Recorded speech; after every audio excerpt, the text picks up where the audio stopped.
Bonjour, voici un petit QCM interactif pour t'évaluer sur le chapitre Équations de droite. Ce QCM comprend 5 questions et pour chacune d'elles, 3 solutions A, B ou C sont proposées. Une seule est exacte. À l'issue de la dernière question, je te donnerai bien évidemment les solutions au QCM, puis une correction détaillée si tu le souhaites. C'est parti, tu peux commencer avec la question 1. On te donne ici les équations de 3 droites. Elles sont représentées alors de différentes façons. On va le voir tout de suite. Il va falloir retrouver laquelle des 3 est la bonne représentation. Tu peux mettre la vidéo en pause. Question 2. On te donne les coordonnées de 2 points. À partir de ça, tu dois pouvoir déterminer l'équation de la droite passant par ces 2 points. 3 propositions. À toi de retrouver la bonne. Tu peux mettre en pause. Question 3, on te donne maintenant les coordonnées d'un point et l'équation d'une droite. La question est de savoir, est-ce que ce point est sur la droite? Je te laisse répondre en mettant en pause. Question 4, une question sur les positions relatives de 2 droites. On te donne là donc les équations de 3 droites. Une seule des 3 propositions est exacte. Retrouve laquelle, tu peux mettre en pause. Question 5, enfin, on te donne un point et un vecteur directeur d'une droite, à toi de retrouver l'équation de la droite. Tu peux mettre en pause. Voici donc les solutions au QCM, je te laisse regarder. Pour avoir une correction détaillée des questions, il te suffit d'accéder au temps de la vidéo qui est indiqué à droite de l'écran. Question 1, alors. On va déjà éliminer la réponse A. Alors, pourquoi? Parce qu'on a tout simplement inversé les 2 droites qui sont parallèles aux axes. Quand on te dit y égale à moins 2, cela signifie qu'on a sur cette droite tous les points qui ont pour ordonnée moins 2. C'est-à-dire moins 2, moins 2, moins 2, moins 2. C'est donc nécessairement une droite qui est horizontale, en tous les cas parallèle à l'axe des abscisses.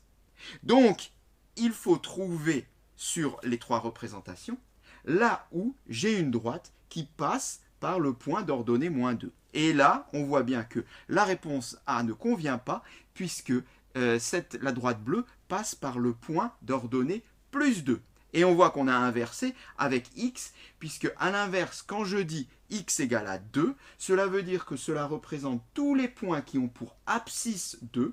Donc je dois trouver une droite qui passe par le point d'abscisse 2. C'est donc une droite verticale qui coupe l'axe des abscisses en 2. Reste à savoir maintenant, entre les 2 autres, laquelle est la bonne. Ça, c'est la 3e droite qui va nous le dire, la droite d'équation y égale 2x moins 1. Moins 1.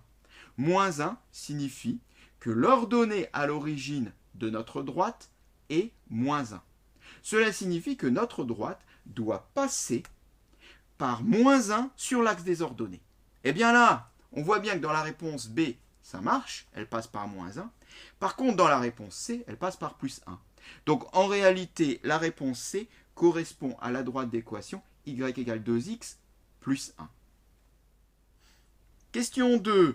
Donc là, on te donne les coordonnées de 2 points. Il faut déterminer l'équation réduite de notre droite AB. Bien, on va déjà commencer par déterminer le premier coefficient qui s'appelle le coefficient directeur. Donc dans y égale ax plus b, on sait qu'elle s'écrit sous la forme y égale ax plus b. Et ensuite, on déterminera le deuxième coefficient qui s'appelle l'ordonnée à l'origine. Donc commençons par déterminer celui-ci, le coefficient directeur, et pour ça, on a une formule directe à appliquer. C'est tout simplement yb moins yk sur xb moins xa, a et b étant 2 points de la droite. Bien, ça donne quoi? A égale, je prends donc YB et YK, c'est-à-dire les deuxièmes coordonnées, soit 5 moins 2, et je divise par les premières, moins 3, moins 4. Après, je calcule. Alors, 5 moins 2, ça fait 3. Moins 3 plus 4, donc ça fait 1. Résultat, 3. Notre équation s'écrit maintenant y égale 3x plus b. On l'a dit, reste à trouver b. Pour cela, on va tout simplement utiliser un des 2 points, A ou B. Ça, c'est comme tu veux, les 2 marches. Ce qu'on sait, c'est que A ou B appartiennent à la droite. Donc par exemple A. Si A appartient à la droite, cela veut dire que les coordonnées de A doivent vérifier l'équation. Ça doit marcher ici. Eh bien, en remplaçant les coordonnées de A là-dedans, je vais pouvoir trouver B. Allons-y. A donc pour coordonnées 2 moins 4. Donc ici, à la place de Y, je mets 2 égale 3 fois. Et ici, à la place de X, je mets moins 4 plus B. Eh bien, là, qu'est-ce qu'on a? On a une petite équation d'inconnu B. Je vais trouver B. Allons-y. 2 égale 3 moins 4, donc ça fait moins 12, plus B. Je résous à l'envers. 2 plus 12 égale à B. Je ne vais pas lancer le moins 12. 2 et 12, 14, ça fait 14 égale à B. Eh bien, on a l'équation de notre droite, y égale 3x plus 14. On a bien retrouvé la réponse C qui était indiquée plus haut. Question 3. Est-ce que le point A de coordonnées 14, 113 appartient à la droite d'équation y égale 9x moins 13? Alors, pour le vérifier, on pourrait le faire graphiquement, mais vu les nombres 13, 14, 113, ça risque de ne pas être trop évident. Donc, on va le faire plutôt par calcul. Bien, si le point A appartient à la droite, cela veut dire que les coordonnées de A doivent vérifier l'équation de la droite. C'est-à-dire que dans y égale à 9x moins 13, quand je remplace x et y de mon point A là-dedans, ça doit marcher. Bah, essayons. On va calculer 9x moins 13, on va vérifier si on retombe bien sur y. Donc 9x moins 13, ça devient 9, combien vaut x pour A? 14. Moins 13. On effectue 9 fois 14, ça donne 126, moins 13. Et 126 moins 13, ça donne 113.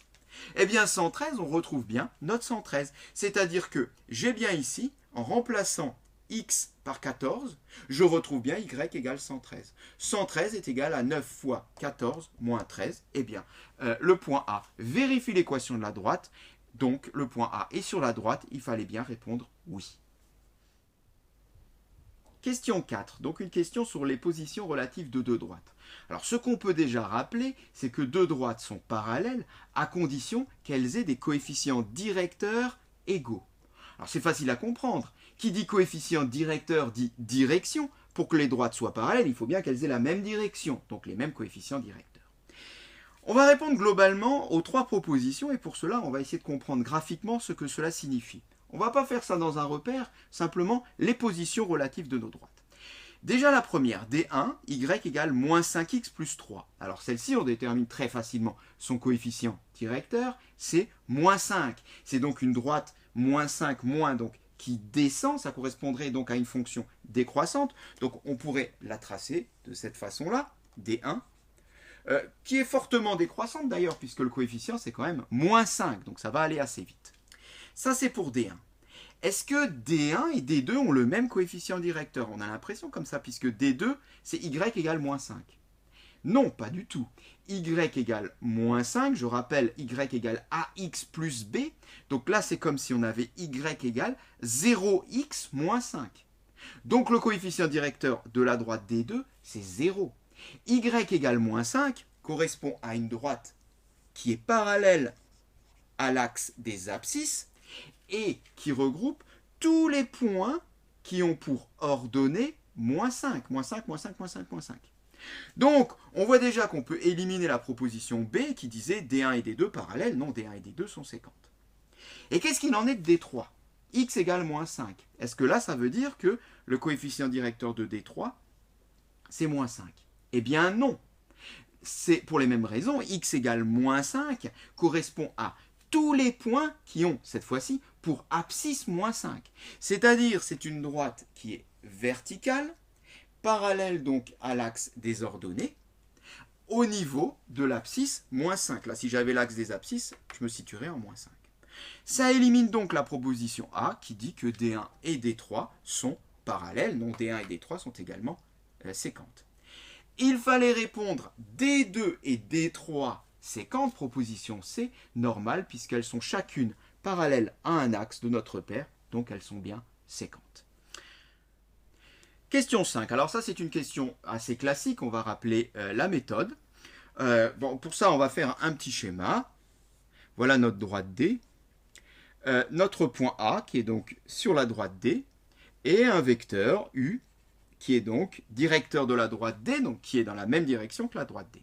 Bien, ce qu'on va faire, c'est qu'on va prendre un point M, de coordonnées X, Y, c'est ces coordonnées qui vont fabriquer l'équation de la droite, et vu que A et M sont sur la droite, bien, ça veut dire que le vecteur AM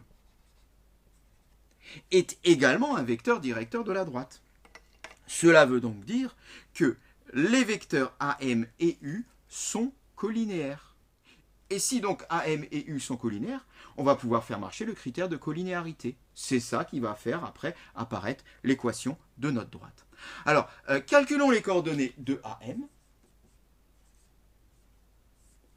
Coordonnées d'un vecteur, toujours à l'envers, les coordonnées de M, x, y, j'ai dit, moins, on soustrait, et on met les coordonnées de A qui sont moins 3 et 5.